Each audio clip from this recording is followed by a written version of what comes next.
Oftentimes people are confused as to what is the nature of treatment for people who come to an outpatient program versus a residential treatment program. What I'm going to go over today is the types of people who come to the ATS program. Currently, our age range is from people from 17 to 63. Those are people who are active in the program. The average age of people here is 26 right now. Our male to female ratio is much like the national average in that we have about 4 males for every 1 female who has an addiction issue that's being treated. Most of our people, 87% that is, are employed or are in school. The average years of education right now is really quite high. It's about 15.8 because we have a number of physicians, nurses, and college-educated students who are here. But the drug of choice varies much like anywhere else. About 32% of our patients have an addiction to alcohol, 54% to opiates, which includes prescription drugs or heroin and fentanyl for sure, and 13% of our patients are addicted to something else, whether that's methamphetamine, crack cocaine, or marijuana. All those things can be successfully treated on an outpatient basis. The average use of age of first use for our patients is around 14.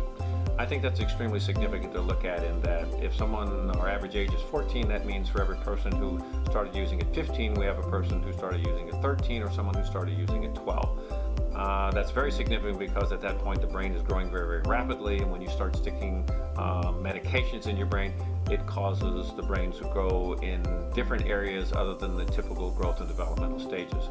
So that's oftentimes a component of our mental status exam or our collection of a drug use or substance abuse history.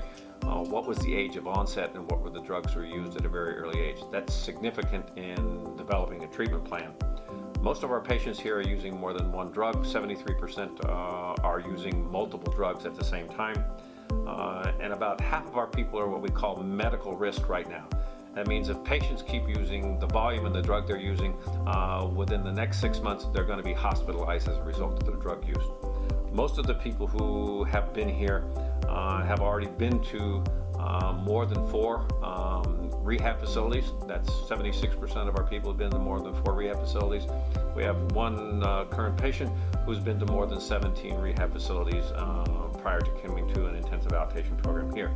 71% of our people have been treated for some type of anxiety, depression, bipolar, ADHD, in addition to their addiction. So almost probably 95 to 100% of our people have some type of a co-occurring mental health and substance abuse disorder. Most of our patients manifest some of these symptoms in a sleep disturbance. 82% have a sleep disturbance when they come here.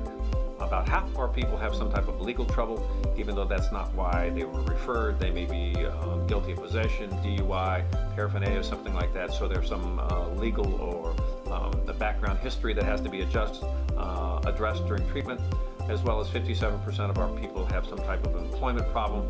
That is, if their employer knew what they were doing or currently aware of what they're doing, then they have to be treated in order to return to work. And about 82% of our patients have some type of a relationship risk issue. That's either their spouse, their mom or dad is aware of their substance abuse problem and it's creating problems for them. So these are the demographics of patients who characteristically come here, and we've been very successful in treating these people through an extended period of time, given that most of our patients are with us approximately 18 to 24 months in our outpatient.